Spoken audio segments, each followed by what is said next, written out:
Health and wellness fans, welcome to the holiday episode of the YCast, the podcast that's changing the way men think about their health and well-being and their life, one conversation at a time.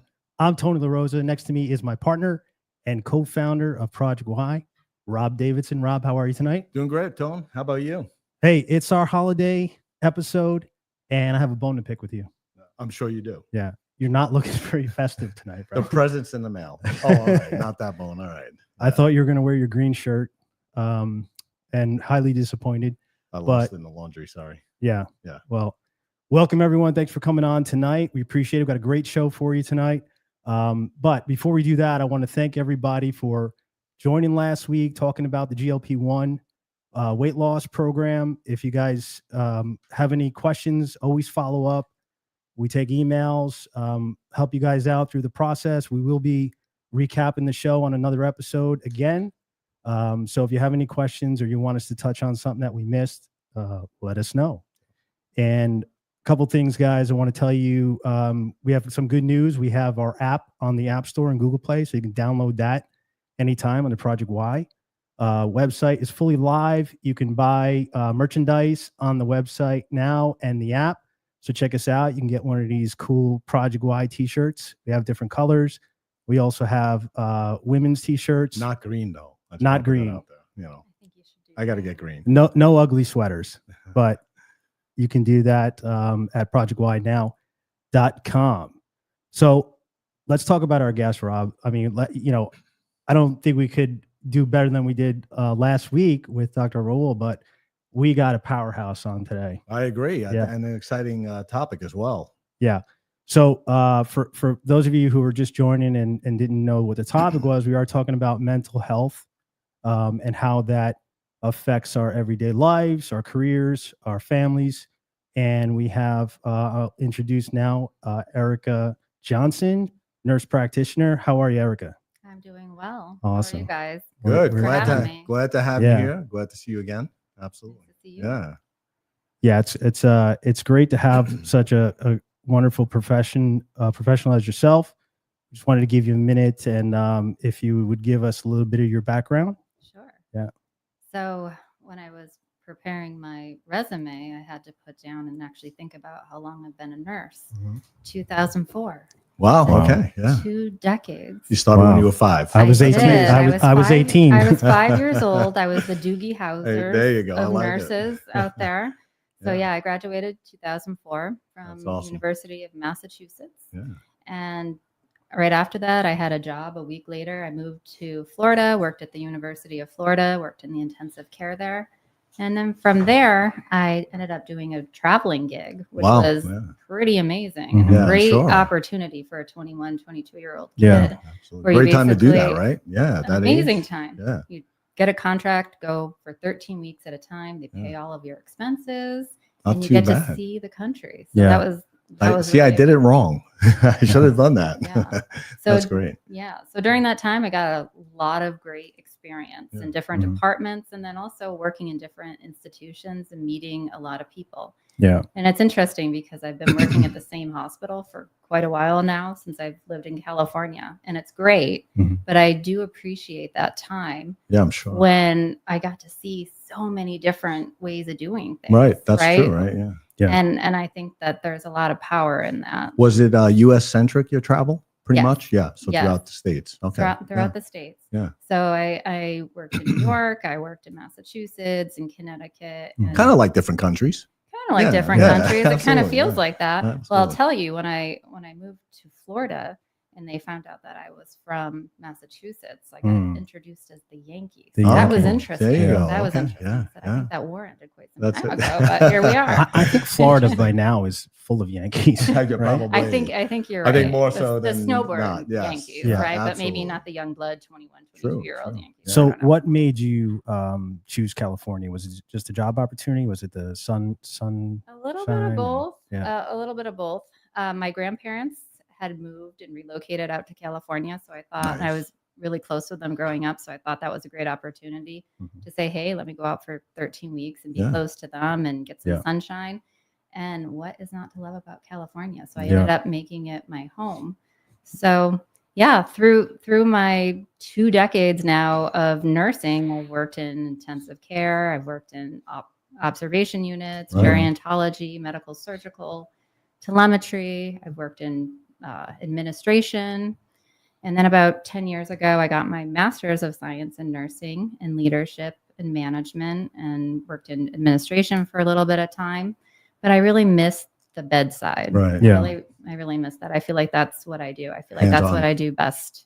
And I am sort of an adrenaline junkie. I love the adrenaline. Well, Right. obviously intensive care, right? I mean, that's pretty, yes, that's intense. yes. No question about it. So, I mean, that's good because that kind of leads you into my next question of, what inspired you to get into mental health. And Right. it sounds like, you're energized by the people and Right. yeah. Helping. Yeah. I will tell you it's a big contrast from intensive care, Yeah. right? But I think I've had quite a few things play out. I've had kids. I have a 7-year-old, a 7 and 6-year-old now, and these long 12 and a half, 13-hour shifts at the hospital and getting back when they're in bed. And I want to Sure, have, sure. more of my own schedule, make my own schedule. Right. And I also feel like as I'm getting a little bit older now, being on my feet for that long and Yeah. lifting patients, it just gets to be I Yeah, so that makes sense. and I'm ready for something new. I've always been passionate about psychology, even stemming back from high school. Yeah. But I think it was really during COVID. My psychologists were too. So, Yeah, Yeah, absolutely. Yeah. Yeah, but I really think that COVID amplified all of the psychological needs to Yeah. me. And that Yeah. really Actually, I would love for you to touch on that because last time you and I met, Mhm. we had dinner together and we talked about that COVID and Right. you were in the front lines. You were on the front lines. I mean, to Yeah. me, the nurses and the doctors were the heroes of COVID in a sense, right? Yeah. And they Yeah. didn't know what they Yeah. were fighting. respiratory They were in there, therapists respiratory included, 'cause I therapists. don't No, wanna leave them out, absolutely. too. Everybody in the front Yeah. lines Mhm. was amazing because you didn't know what was going on. And if you heard the media, you were probably, afraid for your life, which was Yeah. warranted at the first in the beginning. Sure. And sure. yeah. And you Well, I saw a guess lot. it's Sure. had That- its good moments and bad moments Right. because it gave Right. people just the like, I got to take care of myself. Yeah, yeah. Just Right. that pressure of, keeping a little more focused. But on, the story Yeah. that hit me the most when we were talking was that you had to leave your kids for almost a month or 2 months or something like that Right. at the grandparents, Yeah. I believe. Tony, you didn't hear And about this. yeah. But this is, and it wasn't my parents Your- live in Massachusetts. Okay, yeah. So it wasn't My your husband's grandparents. parents spend their time between here and right. Taiwan. So Okay, we don't okay, have yeah. family out here. Yeah, sure. Mhm. And so we're hearing about everything going on Yeah. with COVID in Italy and so forth. And you're looking at the news and tracking the news. And then you see, okay, we're on the East Coast. We're hit in New York right now. And that looks like it's a war zone. You say, Yeah, okay, let me yeah. put that in my head. And how long before it hits us? And is it going to hit us? Is it going to be everything that we're seeing? And it's projected to be. But at that point in time, Right. we're thinking yes, right? And we didn't have a vaccine in sight. And it's a daunting thought, really. Right, yeah, sure. You don't know how hard it's going to affect people. You don't Mhm. know what the mortality rate is going Yeah. to look like. And so when we started getting our first cases, I mean, I work in ICU. Yeah. I've worked in ICU for years, and Mhm. I've seen the sickest of the sick patients. When Yeah. these patients came in, they were sicker than any level of patient I had Mhm. ever cared for in my life.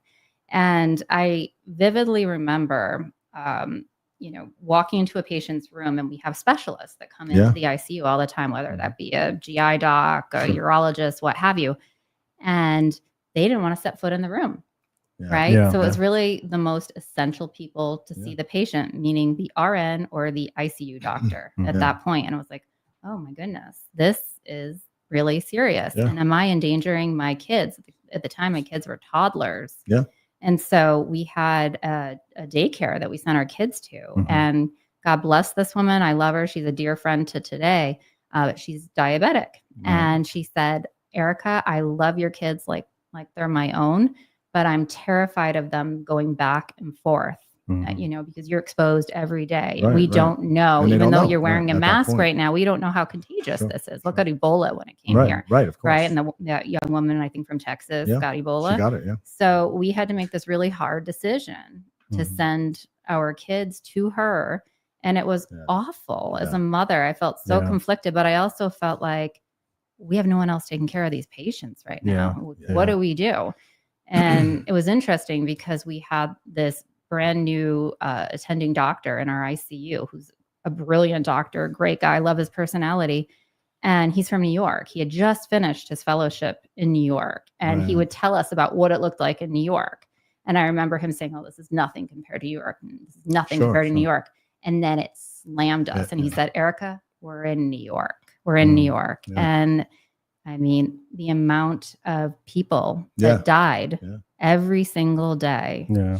it was Yeah, and really, that's typical of these viruses that are come out strong and Mhm. fast, and they Yeah. die down a little bit eventually after they more often Sure. change. But yeah, that's Yeah. so Right. the fact that you guys were on that front line, yeah. not knowing what you were dealing with, your kids were separated. I mean, so how many doctors and nurses had to deal with that?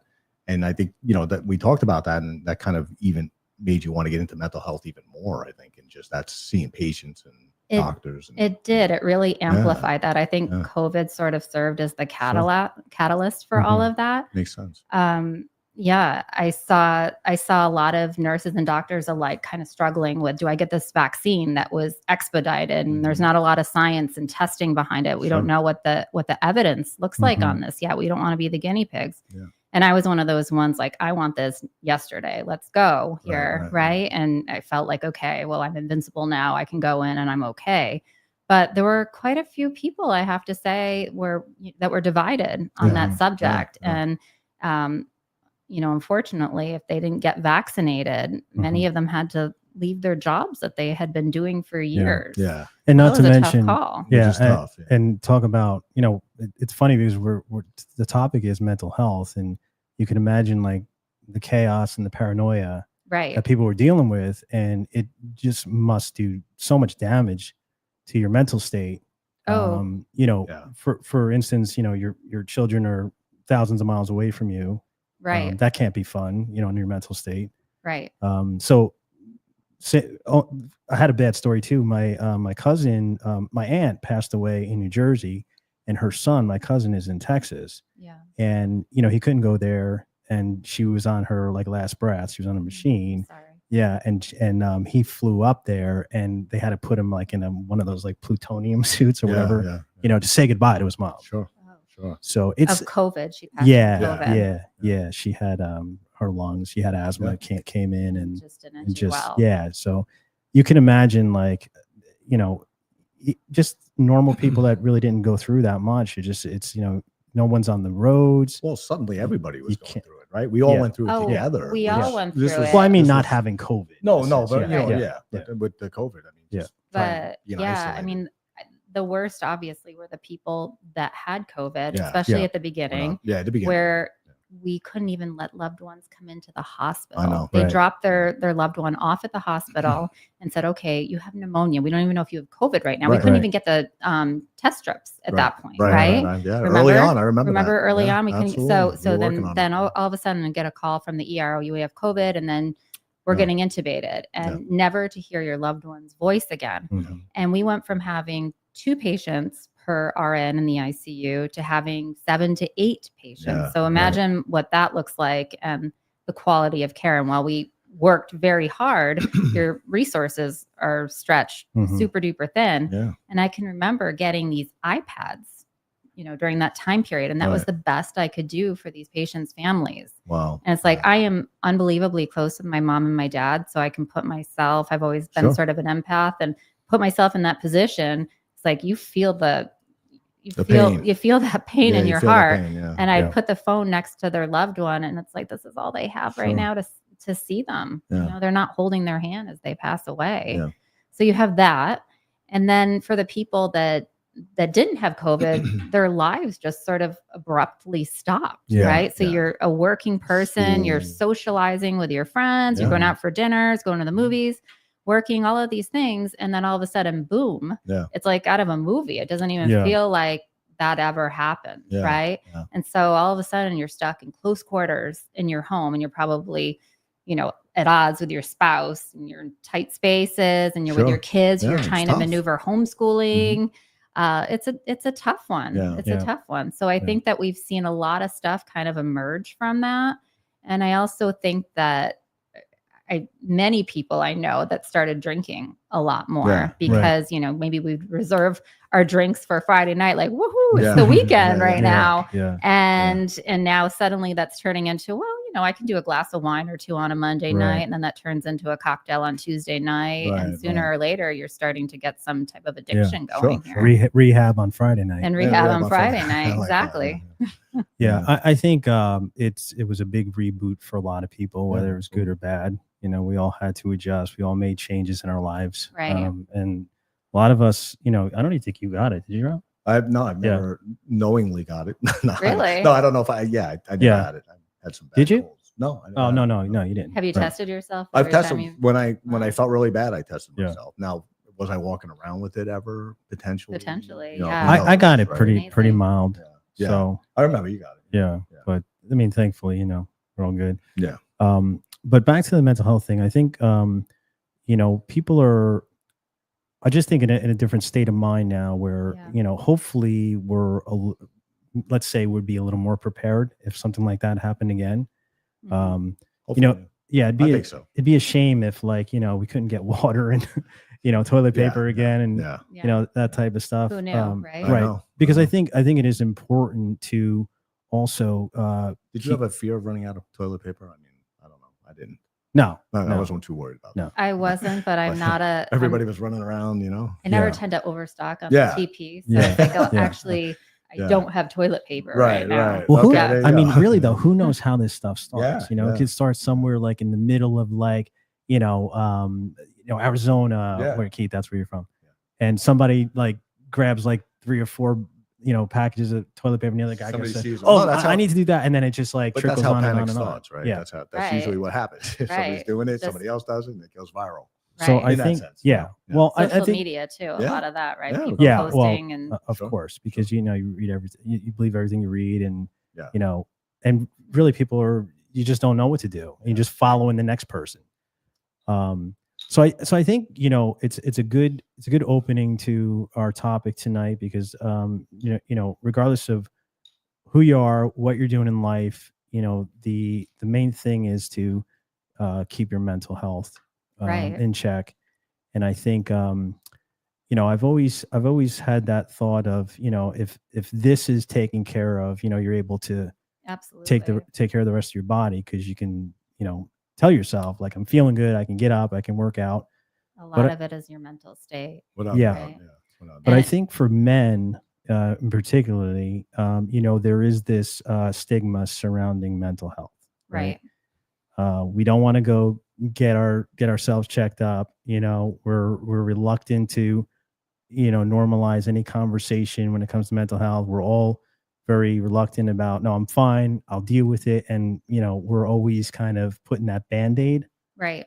on that subject. Right. So I think it's great having, number one, your perspective because of your experience, but number two, you're a woman. And part of Project Y is, we tout that women are such an important role models for men to take care of themselves. An because- ambassador to health, right? Yeah, An ambassador yeah. to men's health. It really is. But I because think it works both ways. Yeah, it right? does. It should. Yeah. It Because should. I think it's really great to hear both perspectives because yeah. a lot of times women just talk to women. We're like, Right, let's get right. into a man's mind here. Yeah. Listen yeah. to what their perspective is. Very good right? point. Absolutely. Yeah. So part of this mission is to, encourage men to, take on, more of the, just the habits that women and their wives, their significant others, their sisters, whomever it is, to be able to, just follow in their footsteps, go to the doctor, Right. go get the colonoscopy, all those things that guys don't want to do. And we know that mental health is one of those big things, especially, seeking help, Mhm. and it could be, talking to friends and family is one thing, but taking that next step to actually go see a doctor and sit down is something that I think is one of the challenges men face. Sure. And I also noticed too with mental health, we see a huge disparity in Yeah. providers right now. Right. Yes. Right? I mean, that's right. we see it with general providers as well, but Right. since COVID, the need for mental health is just It's gone up a lot. skyrocketed. Yeah.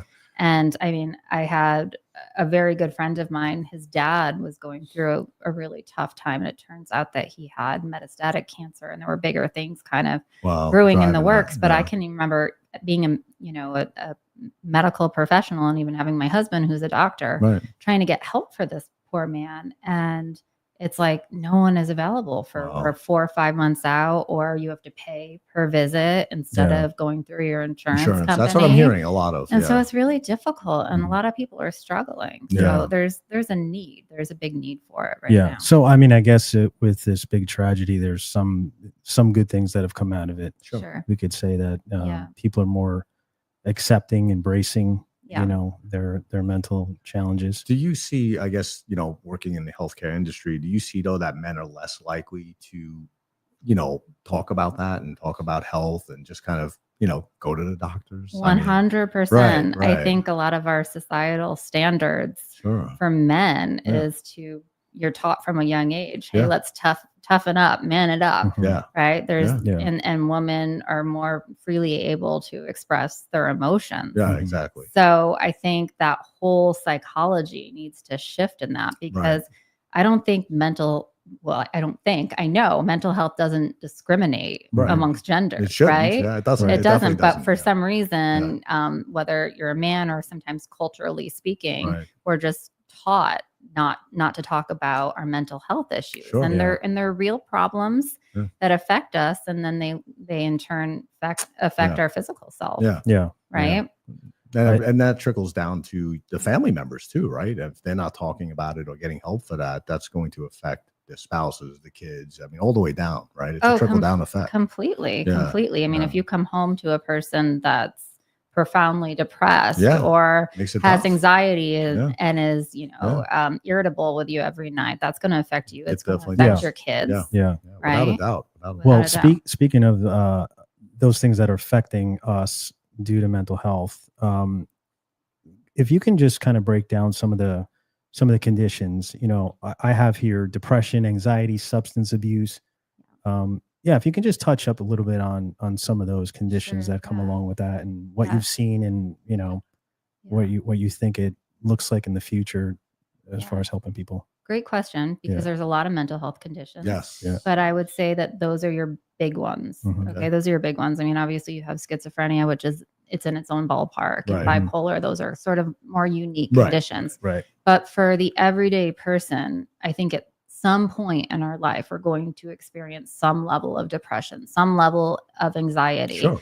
We're all susceptible to that. It can be on a different level. It can be Yeah. on a different scale. Right. But in terms of depression for men can look a lot different than it can in women. Women, again, we're told to wear, our heart on our sleeve, if the expression is right. Yeah. Right. And you can be tearful, you can be sad, and that's socially acceptable. Yeah. But for men, that may appear very, very differently. They can show signs of irritability Yeah. or anger, or just being numb and going through Right. emotions in life. And I would say a lot of times that can be misconstrued as just having a bad temper. Yeah. Right, That's a good point. exactly. You could be hiding something deeper. You Right. could definitely be Yeah. hiding something deeper. So what I would say is look at the overall picture. I think we're Right. all entitled to have a bad day. Your boss kind of yelled at you about a project today, and Right. that's understandable. But if you're seeing your spouse or your loved one or your friend coming home every night Yeah. in that regard, then maybe it's time to open up that question and say, is there something deeper going on right little now? red flag, right? There's Yeah. a little red Sure, flag there sure. that's kind of pinging off. Like, Yeah. let's talk about that. Let's break down these walls. Yeah. Yeah. I agree.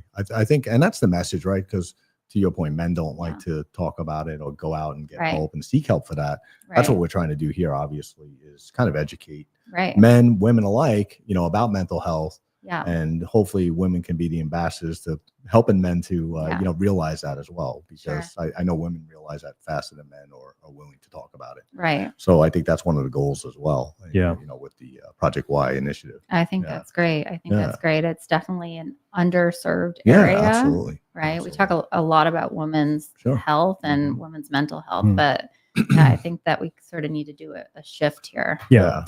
Well, I think it's part of the reason Rob and I decided we wanted to start off with, the products that we're developing for Project Y with skincare products, Mhm. because it's kind of like, innocuous, and, it's simple. Like Right. women are, moisturizing and constantly taking care of themselves with the products like that. And if we can just get men to be able to, follow just those little steps and start moisturizing every night, Right. and, maybe just spending a little more money on some better products and taking care of themselves a little more, and start there. Yeah, absolutely. Sure. And then, He's lying. I'm just trying to look younger. Yeah, that's the whole reason we did this. No, No, I'm laughing No, but- because I'm thinking of my dad, Okay, who's yeah, now yeah, 73 yeah. years old. Yeah. And my mom is 5 years younger, right? And she's been, she went gray probably in her late 40s, but she's Right. been dyeing her hair since. Okay. Mhm. Obviously, she wears makeup from time to time. And my dad will look at pictures and she looks like she's maybe 20 years younger, Mhm. right?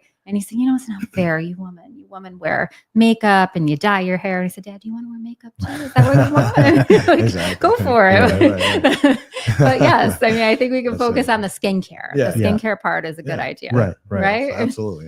That's about my line. Well, we Yes. developed this eye serum, for like these parts. What are these called? The crow's The feet? crow's feet. Yeah, the Yeah. crow's feet. Yeah. And Yeah. I got some. Yeah, Right? You yes, gave me you a little did. sample Yes, of you that, did. and Have I'm some, quite yeah. excited. Good. to use Okay. it. Yeah, you don't need it, but okay. Give it to somebody who I needs do, it, huh? but yes, Yeah. So flattery I- will get you everywhere. Okay. I know Yeah. that. No.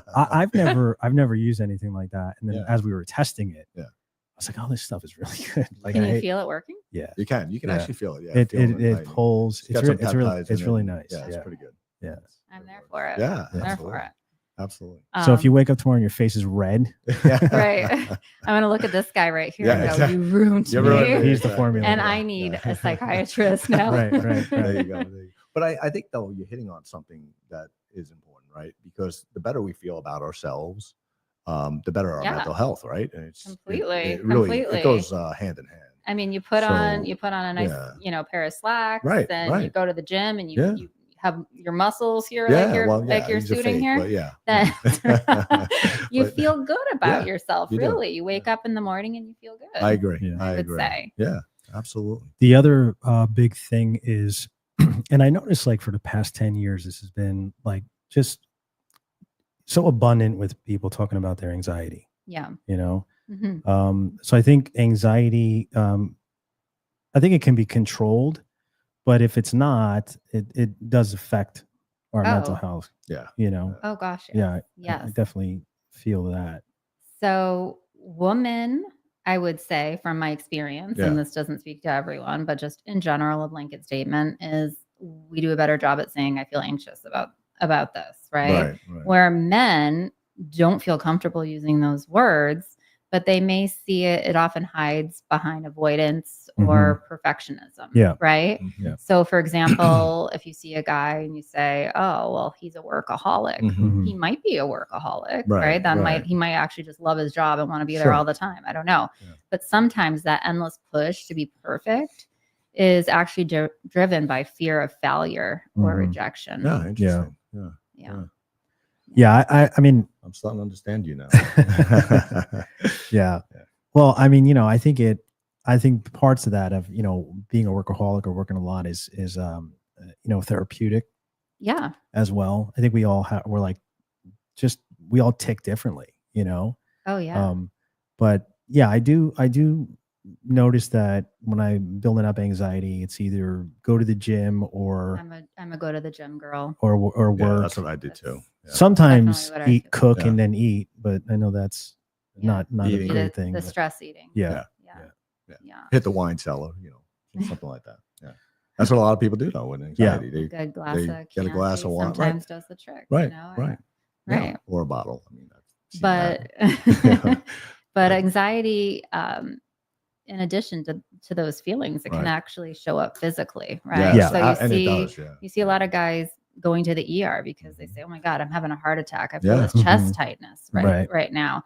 And they get to the ER and they run the troponins, they do the EKG, and everything comes back negative. Yeah. Mhm. And Yeah. 9 times out of 10, anxiety yeah. is the culprit. Yeah. Panic attacks can cause that same Absolutely. feeling, Without Yeah. doubt. Yeah. right? Definitely. That's scary for them. Yeah. Yeah. I'm going to go back to the wine discussion. Yeah. Well, yeah. That's Well, Okay. no, it's leading into my next question was, which as another, and you mentioned was a big component is substance abuse. hmm So what have you seen in your career of people coming in and dealing with that on the mental health side? Or So it'll be interesting when I am working fully in psych because outpatient and inpatient are two very different, Right. different beasts. So what I see in the ICU in terms of substance abuse are usually people that have been going, doing alcohol, doing drugs for a long period of time. And now they have liver failure and they're, got the esophageal bleeding and all of these, these big GI issues too, right? Where we have irreversible liver damage. But for your liver is very forgiving until it's not. Right. Until it's not. And so one of the big things is recognizing that. And I think that's a key thing, and getting to speak up if you're a friend of someone. Right. And I know, I've encountered this with a select group of, friends, and it's like the hard conversation to have. And it's not something you want to have with everyone. But I feel like if it's coming from a place of love and concern, you're okay. You may not get the best response back from the person. They may not be ready to hear it, but kind of planting that seed early on. But and they always think they're okay. They're in control. They always think that they're okay and they're in control and that they can stop whenever they want to. But the fact is they can't stop. They can't stop. And I would say that alcohol more so, but drugs is a big thing that men in particular turn to. And a lot of times it's like you drink and you're home, your body is physically home, but you're not present in the moment with your family. It's like this wall up around you. And are you there for your kids? Are you listening to what your kids are telling you? So you're not really getting that quality time that with makes your sense. family. If you need, I look at it, if you need like a substance to get you to that level, then something's wrong. Right. But I'm guilty of that. I definitely have had a hard day at work, and it's like, my husband's like, here you go. Here's your wine, and it's like, let me just take that edge off. But as long as you can use that sparingly, right? But when you get to say like, I need that glass every day, and then that escalates. That can escalate pretty quickly, where it turns into an addiction. Yes, I've seen it. Well, we talked about working out, so it's a good balance to have. You have your glass of wine, you have your workout, you have maybe there's another hobby, you have your kids. Some people, they don't have any of that. They just have the bottle of wine.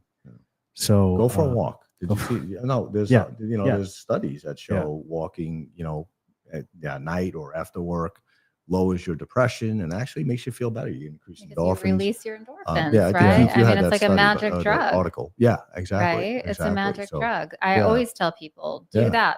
Find a hobby, do something. Yeah. So Keith, our producer, just put that up there. It's a higher daily step count linked to few symptoms of depression. New study finds. So that's so get your steps in, right? Get your steps Movement is important, I think. I really do. I think because if you're sitting idle and you're just working or you're just thinking and you're not moving, that I think facilitates or propagates even additional stress and anxiety, and I think that's a problem, right? So completely, I definitely think movement is important. That's why we exercise, right? So my husband jokes at night, and today's probably the first day I did not wear my watch, my Apple Watch, right? Because I didn't want it to be distracting during the show. Right. But I will get up at 11 o'clock at night and then just kind of jog his face. Sure you and move, he's like, what are you doing? Right? What are you doing? I said, I have to make sure I close this ring. If I don't close the rings every day, I go bananas. I want to do that. I want to make sure I have all the steps in and that I've, stood for the 12 hours that I need and burn the amount of calories that my goal is set for every day. Yeah. You're a workaholic after that. I do feel better after that. But that's a better addiction to have. It is. You're going to have an addiction, right? Yeah. I think so. Working Definitely. out. Absolutely. So I think next thing I wanted to talk to you about is, what role hormones play in mental health. I mean, obviously testosterone is just sweeping the country or probably the world right now, as far as, getting your shots and, getting your tea, and now there's all these cocktails going on. And what's your position on it? And then, if you can tell us like some experiences you had and what your thoughts. Yeah, I think it's definitely a personal decision. I don't think it's for everyone. Right. We know that testosterone is a hormone that's produced in the testes, and it plays a key role in men's health. And we always think of it as being this hormone that's responsible for our libido or Mhm. sex drive, Yep. as Yeah. well as our muscle strength, but it really goes Way way beyond that. beyond, It way, does. way beyond Without that, doubt. right? Yeah. So I like to say that testosterone is kind of like the conductor in the orchestra in the male body, Yeah. right? I So love that.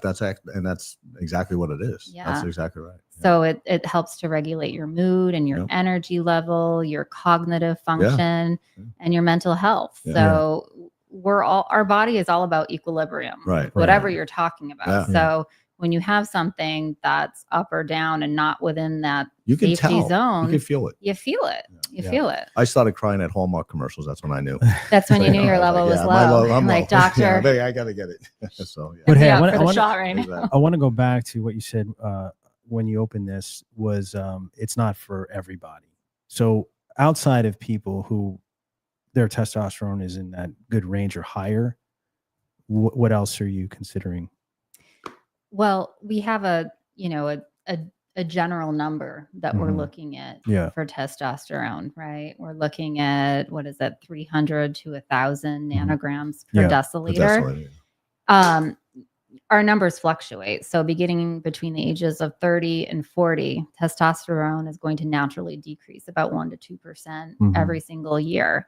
And if you're a 70-year-old guy and your level is 300, that might be optimal for you. But if you're a 30-year-old guy, even though you technically fit within In that the average, window, that's a problem. is it optimal for you? So that's why we need to kind of not fixate Mhm. on numbers, but look Mhm. more at how we feel. So Yeah, if you're right. feeling like you don't have the energy, right, and all of those symptoms that I just talked about, then maybe it's time to talk to your doctor about, hey, is replacement something that's appropriate for Right. me? Right. Mhm.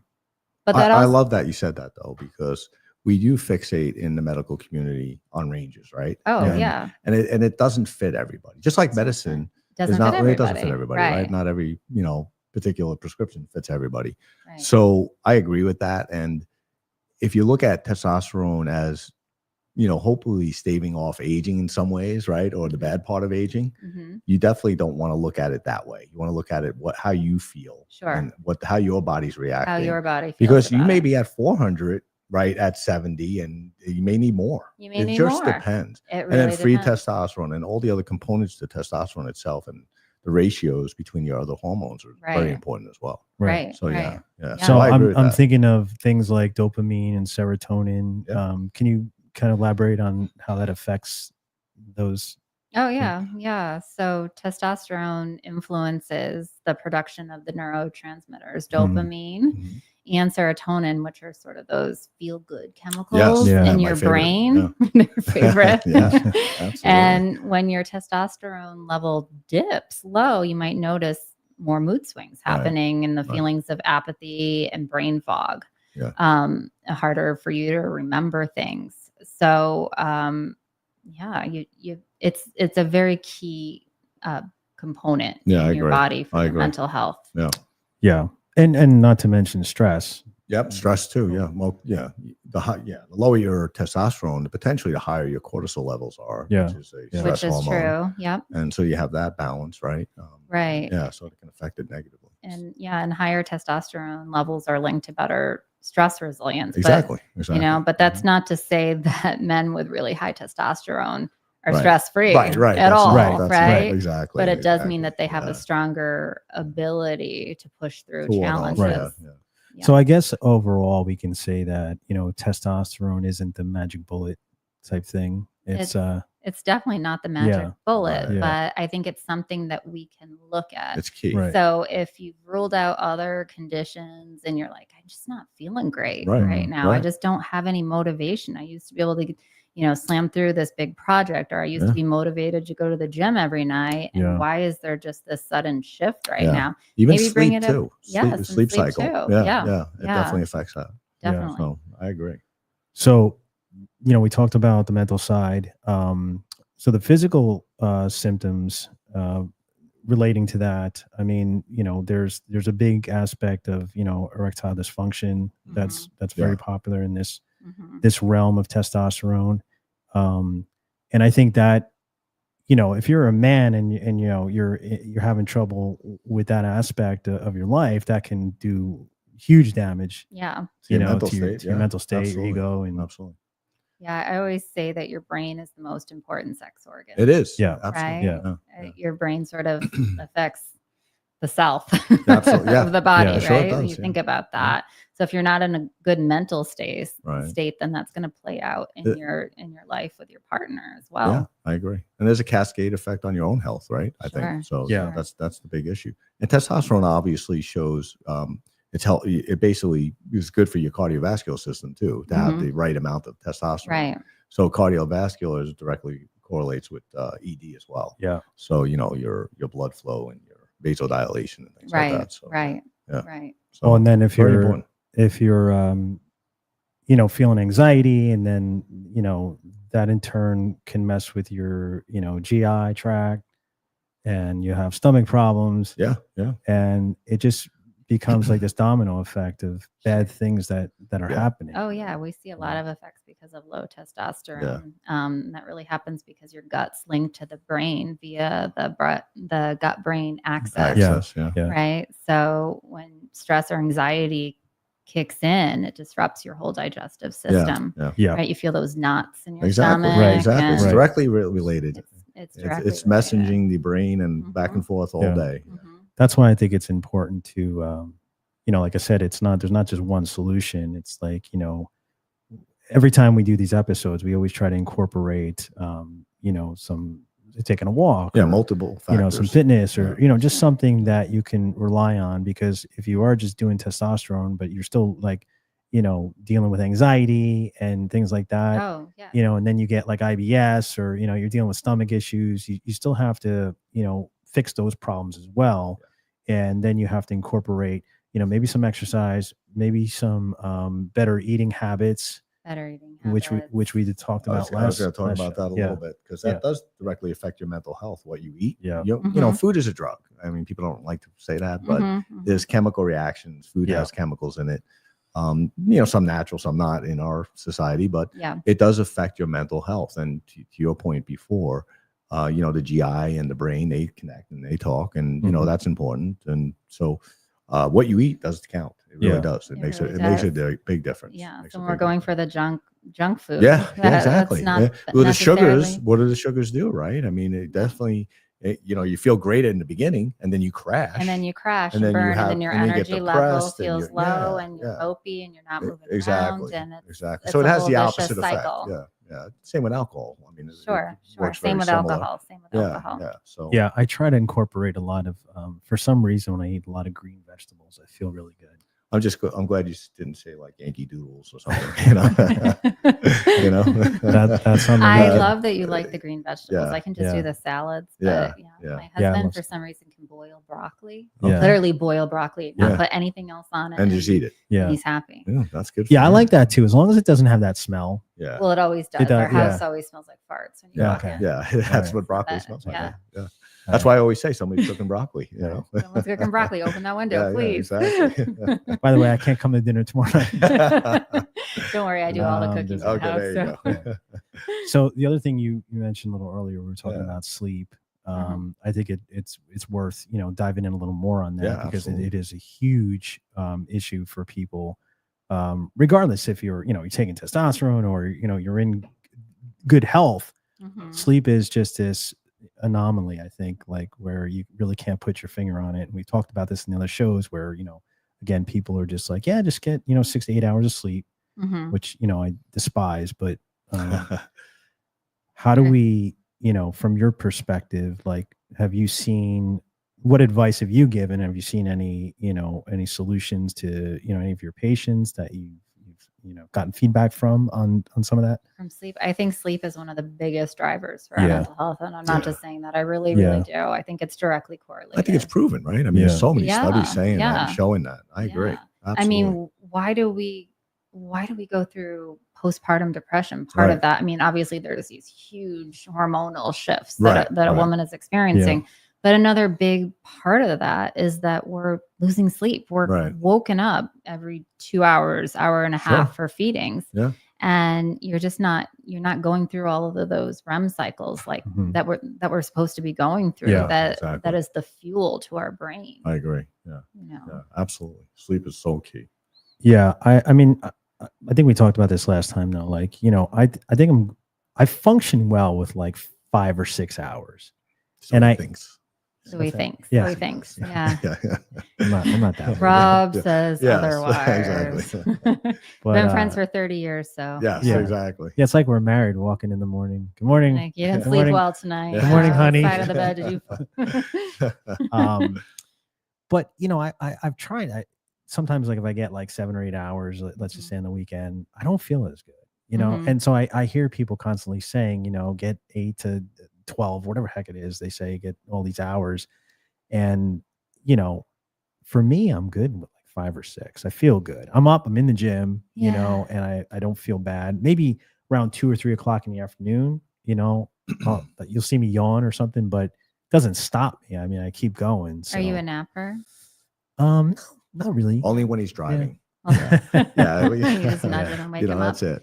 Yeah. There's, if you don't mind me saying, there's actually a study on sleep and just how much hours you need. And obviously 6 to 8 is, well, really 7 to 8 is the 7 to normal. 8, yeah. But there's a study that shows that 1% of the world's population has a specific gene that allows them to only sleep between 4 and 5 hours and Wow. actually function without any physical effects or any health effects or negative health effects, I should say. So I mean, I think that's pretty important, right? I mean, to know that, and maybe you're that 1%. Maybe you are. Highly doubt it. And lucky for you, because See? think of all that time stacked up cumulatively. And you thought right? you thought you'd never make it to the top of the class. I Yeah. mean, see, Well, see what happens in life. so much more productive. I'll need a Exactly. valedictorian somewhere. Somewhere. Somewhere. Yeah. Where do you get that gene from? I want it. Exactly. I think everybody wants it, Keith. That's for sure. Yeah. You guys are sharing some weird genes. I can tell you that. Yeah, but going back to sleep, I would tell people try to set a routine, Yeah. right? Yeah. Try to go to bed. And It's I'm true. guilty It's of this, true. but Yeah. try to go to bed at the same Yeah. time every night, right? And wake up around the same time every morning. Don't look at this Yeah. before.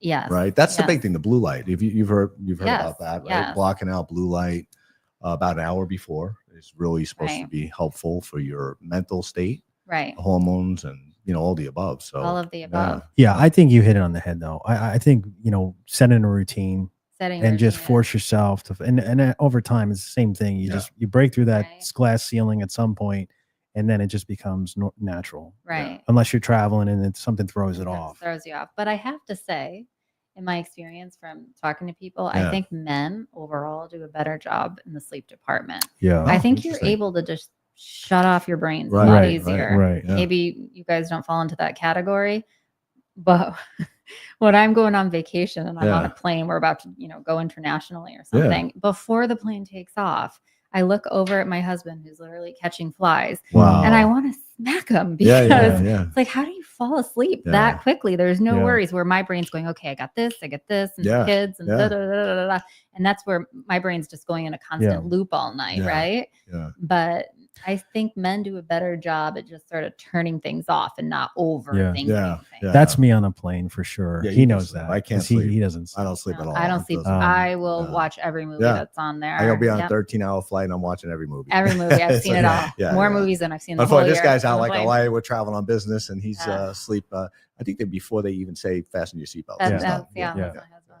Yeah. Yeah. Well, I still don't like the whole, flying aspect. So it's good to just like, put your head down. I and- slip him some stuff he doesn't know. It's all right. Yeah, exactly. as much Well- as much as we travel, right? Yeah. I A little just- magic cocktail. Yeah, Yeah. exactly. Yeah. And then backtracking a little bit, because we were talking about COVID in the beginning for a bit. So the immune system, Yeah, very important. how does that trickle down in your opinion?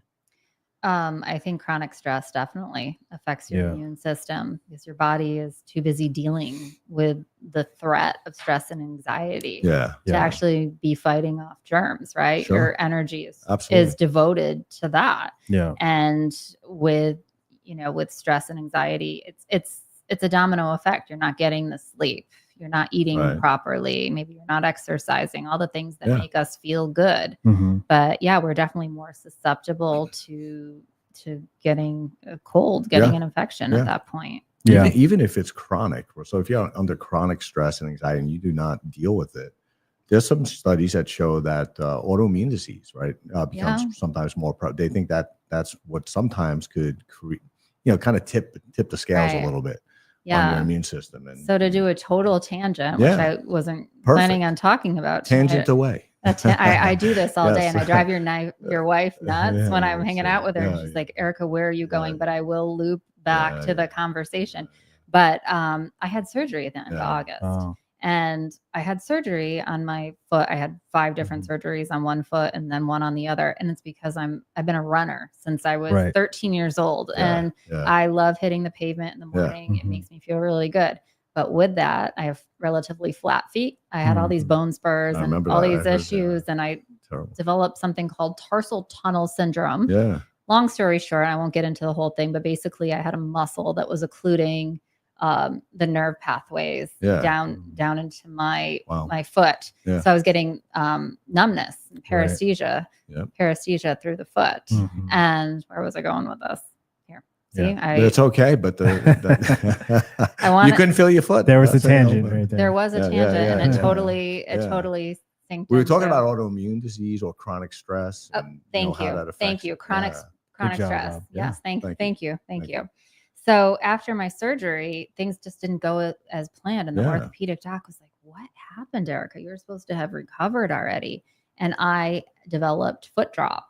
I couldn't Oh, yeah, walk. yeah, yeah. And I literally thought that I wasn't gonna be able to walk ever. And I Yeah, was it's scary. going through a little bit of depression there. 'Cause Yeah. It's like, what am I gonna do? I was Yeah. using a walker. They gave me a walker. Mhm. Right. And I couldn't shower by myself and all of Right. these Did things. you have the tennis balls on the I bottom? didn't do the tennis balls, but I was about to because I think that they would have helped a little bit. Yeah. Right. But it's amazing because, I had this amazing physical therapist and we were talking about the body's reaction to stress. Yeah. Mhm. And whether or not I was stressed out about the surgery, because I didn't think I was. I don't think I was mentally stressed out, Right. appropriately Right. mentally stressed out, but it was a physical stress. Exactly. Right. Yeah. And then it manifested into this crazy thing and this hyper immune response Yep. where I Mhm. had just really exaggerated Exactly. swelling and, Yeah. and difficulty. Yeah. So it really had a profound effect on Yeah, my I'm sure. physical state. Yeah. Yeah.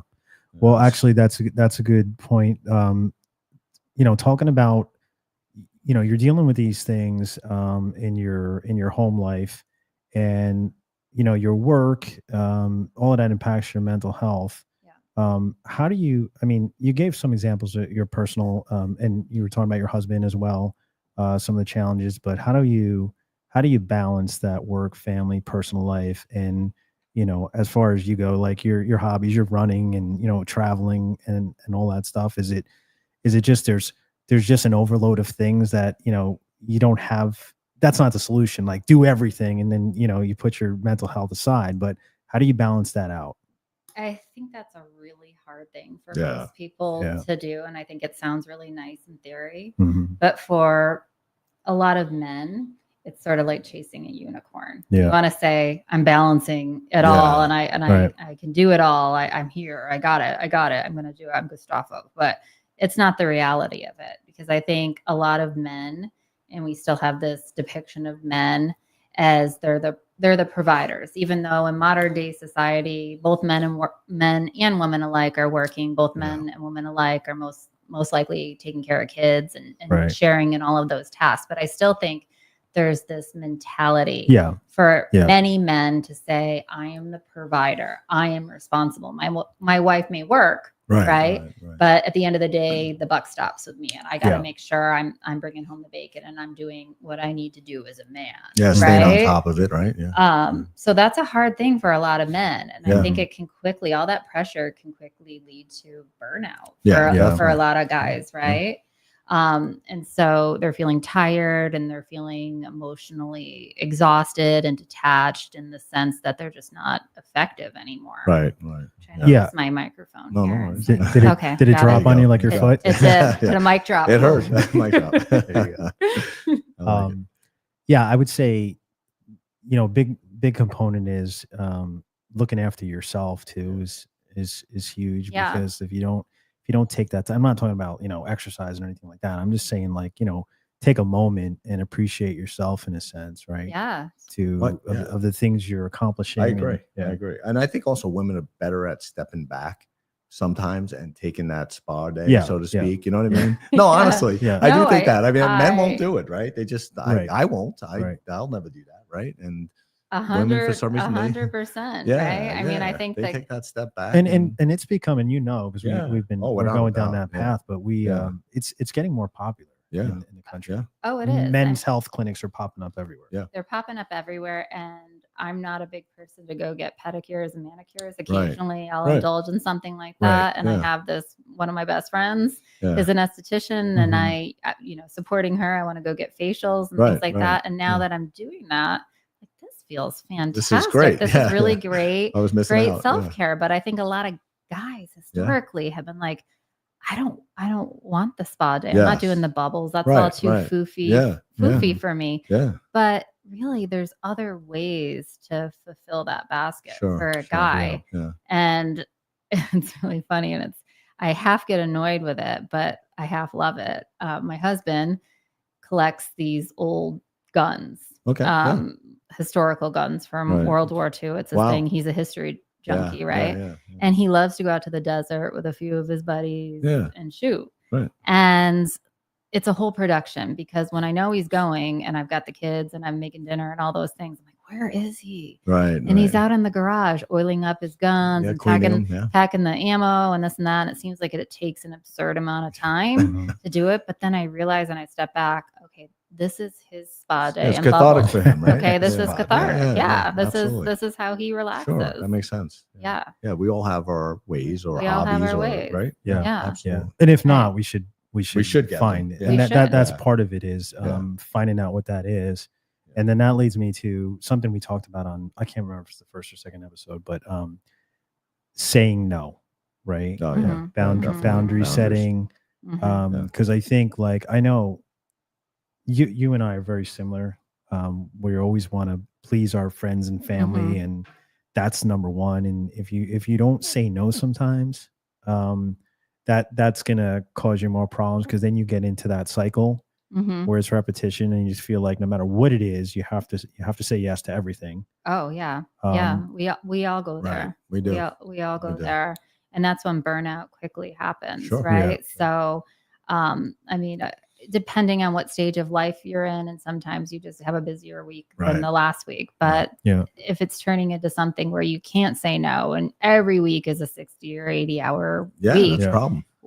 What kind of life is that, right? And then if you're married and have kids, what does that look like, right? There's a lot of resentment there. Sure. So you're burning both ends of the bridges. You can't be perfect in everything. And so I kind of like to say, we need to set aside our buckets, right? Like this 3 bucket rule that I like to think of. So we've got a bucket for work that we have to pour water into every day to make that bucket work. We've got a bucket for our family life and feed that bucket. But then, very importantly, last but not least, is your self-care bucket. So if you're constantly fueling the work bucket and the family bucket, but you're not putting in that water for your time, golfing, whatever it may be. Or if, Rob, I know you want to go get your pedicure and your facial tomorrow. Tomorrow I'm in. You got to do that. Absolutely. You got to do You got that. your waxing at 9. So you're waxing at 8:30 actually. So Kelly Clarkson. Yeah, exactly. So but I like what you said, because you do lose sense of self, right? If you're if you're spending all your energy in work, all your energy in family, and not on yourself, you lose that sense of self. You lose it. I think that's true of both women and men. But I think women are better at that than men are, to some extent, at least. Oh yeah, and I think well, obviously, we all had our own identity before we were married, and before we had kids, right? And there were things that we did that selfish time that I long for back in my 20s and thinking about and reminisce about. But we need to keep some of that active in our life, right? To feel good and to kind of re-energize, refuel. So there's big part of taking time for yourself is releasing that guilt, right? Or that obligation. So how do we cross that bridge? Being able to feel okay and just, like I said, is repetition. So you say no this time, and then, maybe you say yes a few more times, then it's like no again, and you're starting to get used to, okay, I could do this. So how do you get past that guilt? Yeah, and that's hard for a lot of people. You Because mean guilt and letting people down? Is that what you're? Yeah, because if you say, It's a real I know, thing. I know Yeah, you, when you yeah. say no to someone, I know it's burning you up, and so I actually want to help them. So how do you get over that to be able to focus on yourself more? Yeah, that's a great question. Do you have an answer on Thank that? you.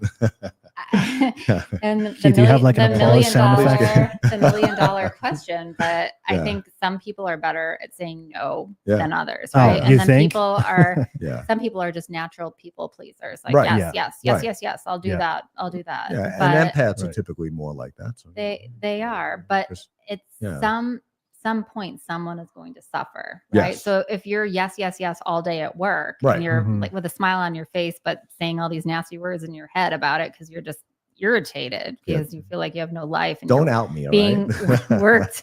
worked to the brinks, Mhm. you're going to maybe take it out in your home life. True. So I think that's a good time to talk to patients about allocating certain times for different aspects of their life, right? So when you're at work, maybe don't go on your social media accounts if that's something you do, or don't take that phone call from your friend and be like, I'm at work right now. I'm busy.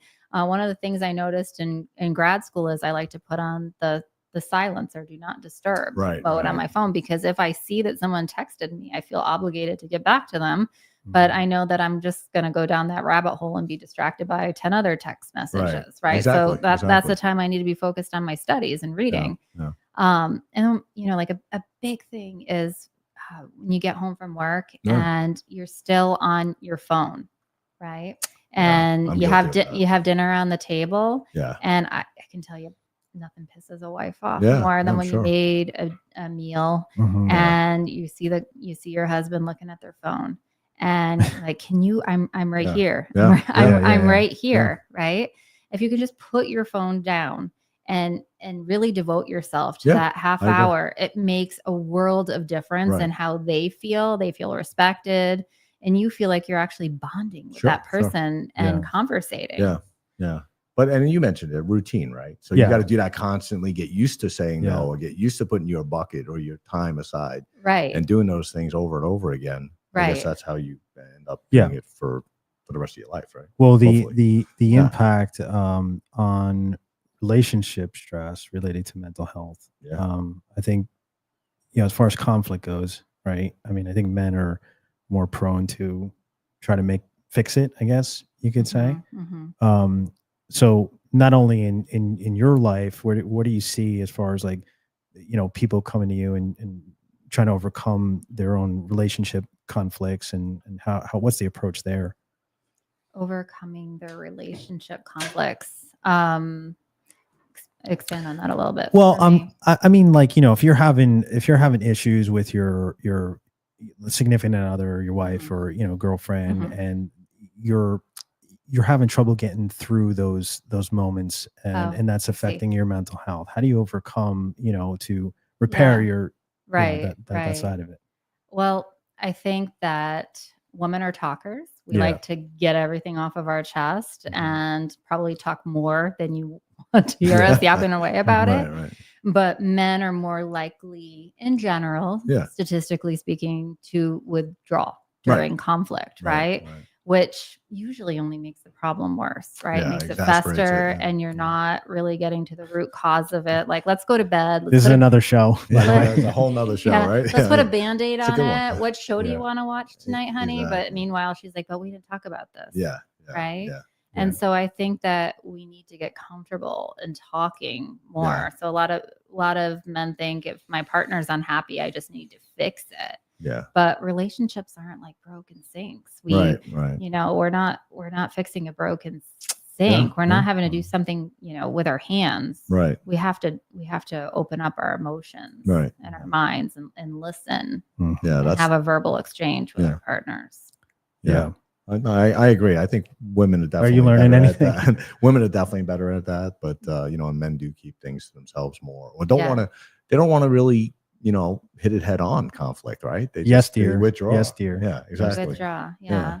So, and they think they can fix it in other ways, and that's but that's not really the best way. You It's do have not. to talk about why that conflict happened, and Yeah. try to resolve it from that. It definitely requires being emotionally Yeah, present, yeah. right?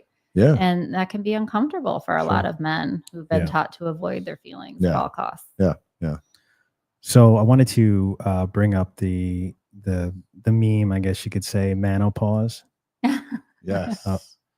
Like, explain that to me, because I have no idea what that is. Menopause. Menopause. Let me get a mirror. Yeah. Just kidding. Just kidding. All right. Yeah. I mean, it's basically the male version of female Yeah, which is menopause. real. Yeah. It actually is real. Menopause. Yeah, And it's yeah. a real thing, Yes, it is. although it doesn't Yeah. That affect doesn't happen. all men Right, as it does right. for women are Women. actually having these crazy Right. hormonal shifts Yeah. in their body. Women have it worse. Let's put it there. You Yeah. heard it. She said crazy. Not me. I want to. You did say crazy. I did. All right, write that down. Yeah. Note that. But we need to take the credit here Right, that we right. go through it harder. Yeah, But yeah. so menopause Yes. is actually, there's a real scientific name for it. It's called andropause. Right. And it comes from this Greek word, 2 words, Yeah. right? So andro meaning man, Yeah. and pause meaning cessation. Yep. So man, cessation, Yeah. man stopping, Yeah. right? Yeah. Sometimes people during this period start to feel heightened senses of anxiety Mhm. or depression. Yeah. And, it's not really in your head. There's actually a chemical shift that's happening Without in your doubt. body. Yeah. Yeah. Right. And there's treatment options for this menopause, so to speak. Yeah. Yeah. And like we talked about a little while ago, the TRT or Mhm. testosterone Yep. replacement therapy, but that would be something that you would obviously discuss with your doctor and see yeah. if that's Mhm. something that's right for you. But then kind of just hashing back to what we talked about, that sleep optimization, because sleep quality affects your testosterone No, levels yeah. for sure. Melatonin secretion. Mhm. Yeah. All that. Yeah. Yep. And diet deficiencies can lower your testosterone. So we need to get enough of our essential vitamins like zinc and magnesium, vitamin D. Mhm. Did you know that exercise actually boosts testosterone It does, levels? of course. Yeah. So, Especially with yeah. weights. Yeah. If you're doing, Especially with weights. Yeah. Especially with when weights. you're doing strength So, training. Yeah. so you have Mhm. every reason to keep working Yeah. on your biceps. Gotta keep those You're okay. testosterone going. Then, Yeah, right? so keep it going. See that? You have my I'm permission. good. But I tell people that are going through these things, because it's a real thing. Yeah. But you need to treat it like it's any other medical condition, Right. right? Yeah. So if you have blurry eyesight and suddenly can't read a book, are you going to go see an eye doctor? Yeah. The answer is yes, I hope right? so. So Yeah, you need to treat it the same way. Right, Talk right. about it. But the other things that I mentioned aside from the testosterone are all things that you can kind of do on your own without Yeah. seeing a doctor, and see Right. if Yeah. that I agree. helps. What about nutrient deficiencies? Is there any things we have in our house, like vitamin D or anything that's we what could she was- just? She was zinc and magnesium That and vitamin zinc D. and Okay. mag. Yeah. Okay. To increase Yeah. that testosterone. Okay. Mhm. Did I miss that? Yeah, I'm you sorry. did. Oh, okay. Yeah. I saw you fell. You He fell has asleep. he for has the about 2 brain seconds. fog right Yeah, now yeah. going on. So He does. You need to check your You gotta check that out. testosterone. Yeah, TRT, right? Let's book an appointment right now. Exactly. I could draw blood here, right? Can't we? We Let's go. could. I know you showed me your whole lab back there. Exactly. This was an experience. Yeah. Good. This good. Yeah. is- Did you give her the drugs? I didn't go to drugs yet. No. So one thing when we were formulating Project Y, how we wanted to, just convey the message was that it's not only about health and wellness. It's, it's about lifestyle too. Right. Right. So, and I think we said before, we mentioned the word repetition a few times, but I think consistent, not only with sleep, but, consistency is key, is, Yeah. trying to put a routine together that you're comfortable with. And, Yeah. you're not doing the same mundane stuff every day. You're adding different, attributes to your day, and whether it's reading or going for a walk or, listening to music or something. Manicure, pedicure. I mean, anything. Yeah. Trying to schedule that time on, because your body thrives on routine, Yes. especially Yeah. when you're having hormonal shifts. Yeah. So prioritizing sleep and limiting alcohol, which can actually lower your yeah. testosterone that level. absolutely does. Yeah. Sadly, Secretion, but it can, Yeah. and also impacts your mood. But I would also say that building this sense of community is really important too. Yeah. I know we say it takes a village in many aspects of life, raising a child, but it takes a village for your mental health. Yeah. Right. Absolutely. Immersing yourself with people that you have common interests with, getting out, hitting the ski slopes, playing tennis, Yeah. racquetball, Yeah. all of those kind of things can really make you feel Yeah. better, Absolutely. right? Yeah. And I like that you said sense of community though too, because men don't generally do that. They don't talk to other men about that. If there Yeah. are issues and you're in the Right. same group, Right. they don't really talk about that. Not too much, unless you're open to that. But most men. Well, it's the only way we're gonna break down the stigma in Yeah, a sense. yeah. If other men are talking to men that are actually doing some of these treatments yeah. and it's okay, I'm doing it, and then someone else does it, and then it becomes more normalized. And more I think. you're seeing that, right? Yeah. That's why we actually did Project Y, because more and more men are asking about it and what can we do and how do we, stay healthy and feel better and, gaining weight now, I'm lethargic, I'm depressed, all the above, right? What happens with menopause, so to speak. But yeah, it's you just need to have a friend like me, because I'm there you go. one of those really inappropriate friends where we go out, with And you make it fun. another couple, and Yeah. I jive just as much with my girlfriend's husband, and then I ask all of those outrageously, inappropriate questions like, tell me about this, but you just normalize it, and it's amazing how much information people want to share about their lives, because there's a whole lot inside you folks, as I'm learning to discover.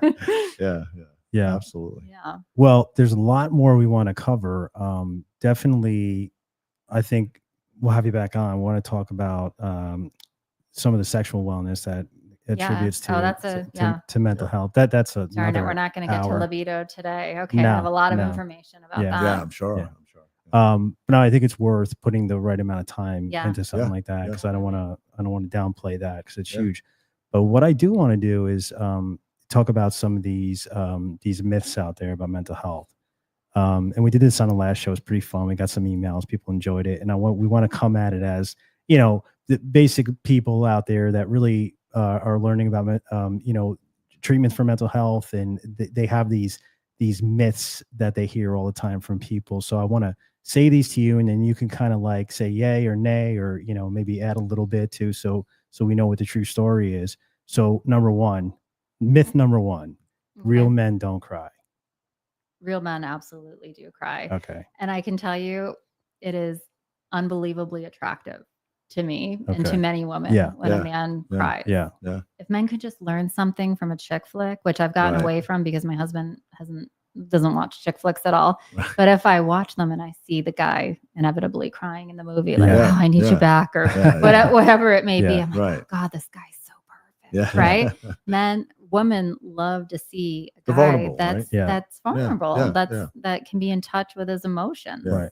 But what does it do? I mean, does it release, does it help physically? Oh yeah. Crying is one of the most natural, healthy, emotional releases that we have. Your body just doesn't produce tears for no reason. Tears are literally the body's stress release valve, right? So I always say, when I'm having one of those really maybe PMSing moments, like, I just need a good cry and I'll feel better, right? But it really makes you feel better afterwards. Rob does it in the shower all the time. Every day. But but crying releases endorphins, believe it or not, those feel good chemicals that we talked about earlier, and the oxytocin, the bonding hormone. So that's why you feel better after you cry. So guys, cry. It I give you permission, and I'll tell you, it's like bringing a dog to a park. You're just going to have 10 women flock over to you and want to say, are you okay? So let me put my arm around you. I'm going to see Tony at a park, drop down crying, on the bench. Okay, that's Tony. good. Tony. All right. I'm moving on. I'm tired of this abuse. Myth 2, mental illness is a sign of weakness. I guess you can relate that with number 1 a little bit, but no, mental illness is not a willpower issue. Right. It's a medical condition. So we treat cancer, we treat heart disease, a medical condition. We prescribe medications for that. And I'm not saying that every mental health condition necessitates medication by any sense of the word. But we need to treat it like it's a real medical condition, because we see the cascade effect that there is. Well, I find this one to be pretty offensive, because if you think about our veterans, right? Who come back from, that's a whole nother discussion. But it's a mental health issue. And if you think they're weak, then you've got a problem. It's crazy. So Yeah. that I would say that would be like the message for, guys out there. Like, you have men out there, fighting wars that are coming back, that are dealing with mental health, and, they're pretty embracing it when they come back and understand they have, I guess, being able to acknowledge that, you have something wrong too is Yeah. huge I part of I that. think that we've seen tremendous differences. Yeah. Generationally speaking, you look at the Yeah. World War II generation, you say, oh, that was the greatest generation. Those guys were tough and they were Yeah. powerful, but we just didn't talk about it then. There Right, were a lot of right. guys that came home that became raging alcoholics or Right. that maybe were with domestic abuse, Or maybe- and it came out in or all different yeah, ways, right? suicidal potentially. Yeah, potentially. yeah. So this isn't something that's new. Yeah. It's just something that we're It's- starting yeah. to talk about. Yeah, Right, I agree. right. It's still not there though. I know a lot of veterans are embracing it, but we Right. lose 22 veterans a day to suicide. Right. It's a So huge- that's a big deal still. Yep. And we haven't really solved that problem yet, right? Right. We haven't created that critical mass in that, in that recognition, but hopefully we're getting there. Hopefully we're Yeah, getting there, because yeah. I think a lot more can be done for people that Without are a doubt, yeah. that are coming back. I feel like you hear about a war that's going on, or we Yeah. send X number of troops over to Afghanistan, wherever Right. it may be. And Right. it's like, you hear it, it's a quick story, it's a blip That's on the right. news, Yeah. but we go back to our day to day. No, exactly. And that's Yeah. what these guys, what their reality is, Yeah. right? And they're Mhm. hearing, bombs all night. Yeah. And just think Yeah. about going to bed and not knowing if you're going to wake up in the Right. morning or what awaits you Yeah. Yeah. minute to minute. Yeah, that's That's a definitely tough reality. A tough reality. Yeah, I would agree. Number 3, therapy is only for the crazy, which I always thought that. Really? Yeah. You did? Okay. Well, you go to crazy. therapy, so. We're all a little No, yeah, crazy, that one yeah. gets me. That makes me go a little. That makes me go crazy. Yeah. Makes you mad, right? because Yeah. therapy is really about being self-aware. And I Yeah. actually Yeah. have a really, really good friend, and I think that this couple is amazing. They go to therapy every single week, even though they have an amazing marriage, but they Right. just want to put everything out on the table. It's Yeah. not for everyone doing something like this, Sure. but they like to just talk about all of their problems, Interesting. any little thing before it escalates into something more. Right. And that's not something that everybody wants to do, but I Right. think it just makes you be more self-aware. Yeah. And that's the key aspect about that. You don't have to wait until, your car engine light comes on. You can, Right. I like that analogy. right? Yeah. You can, Yeah. you Check the can, oil. you can check Check the the oil, oil before yeah. the light comes Yeah. on and intervene appropriately. Yeah. Without a doubt. Yeah. Yeah. For men can experience post-depression. Okay. So before I started the studying in Yeah. psych, I didn't know that was a thing. And I didn't know that either. I Yeah. did not. And I actually experienced postpartum depression for both of my kids. Right. Yeah. It was an immediate crazy, I don't want to use the word crazy because that's not at all, but it was an immediate hormonal shift That typical. ship's already And- sailed. and in my sense. And it was Yeah. like, why am I everything just feels so gloom and doom. Yeah. And I have this beautiful baby and this is what I've always wanted. Yep. Mhm. And it wasn't super severe. My husband went through this, Oh wow. Mm. which Okay. it wasn't diagnosed, but Yeah. in retrospect, Yeah. he 100% went through this. Yeah. Mhm. And it happens surprisingly, shockingly, in about 10% of dads, Wow. right? I did not know that. And why do you think it happens? They're not experiencing the hormonal shifts No, that women but do. they're experiencing but their what are they- spouse. they're with the- experiencing their with the spouse, shift, yeah. But they're also experiencing sleepless nights. Yeah, And what true. have we Yeah. talked Oh, about? there We you go. talked about lack of sleep and what Mhm. that does to Yeah. your psyche. And that's a huge thing. And then going back to that whole provider role and these new added stressors in Yeah. life, like, okay, whoa, I have a baby now. Whoa, I'm an adult. That Right. just like throws you That in. does throw you It into adulthood. throws you into adulthood. no I'm not question just about it. responsible for myself anymore. Yeah. I'm responsible for this human Yeah, being. without a doubt. Yeah. Right. Yeah. So, dads, if you're feeling distant and tired and numb out there, you may be actually experiencing some Yeah, that's postpartum interesting, yeah, depression. Yeah. I never knew that was a thing, but that's makes Yeah. a lot of sense. The Yeah. sleep and Yeah. stress and that makes a lot of sense. Okay. Success equals happiness. So I think as many workaholics out there would think that they get confused with, their work life and their family life, I would say. Probably define, it depends how you define success, right? Yeah. As well. I mean, it's not just it's not money. It's not just a work thing. Right. Yeah, Right. yeah. Success I'm just can be making an lots of example. things. Yeah. Yeah. Yeah. But that makes sense. Yeah. And it does, because we all have different definitions of what success means, right? Yep. And no, success definitely doesn't Yeah. define happiness. No. I mean, we see that all the time. You look at these superstars that have every tangible object there is, and houses all over the world, and the best cars and the best of everything, and they're utterly depressed. Yeah. So absolutely, it doesn't. I think the best way to measure success is your happiness and the people that are around you and that love you and support you.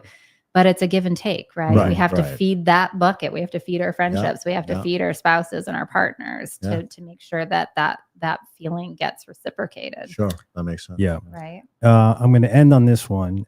Asking for help is a sign of failure. No, not at all. We need to all ask for help. How do we know how to do everything? That's impossible. Right. Right. In fact, I think it's a strength more than anything. Asking for help. Yeah. Yeah. And I think, and it doesn't necessarily mean you have to go to the doctor right away. It means, you rely on a family member or friend or something to get that conversation started. Right. I would think. Admitting you need help is the first step anyway, that you right? need. Absolutely. Yeah. Yeah. Right.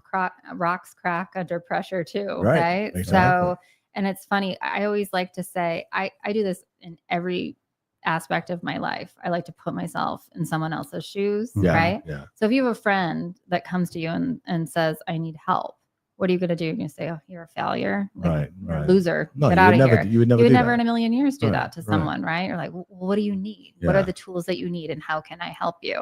So do the same thing for yourself. Yeah. That's a good point. I like that. Yeah. And that's a great way to end. Want to encourage listeners to prioritize their mental health, normalize these conversations, take some of these, some of the things we said today into practice, try to get more into a routine mindset, and repetition will do justice for you. Yeah. Thank you, Erica, for being here. Yeah, really you're awesome. appreciate it. Guys. It's great I had having a you. fun time. Yeah. Nice. Yeah. We're only halfway through what we want to talk about. Halfway so we definitely through, have so to, we'll definitely I'm have. very long-winded. No, Yeah. it's good. It's a lot of information that we need. Yeah, if There's you a can part be here two. by 6 a.m. tomorrow. Yeah.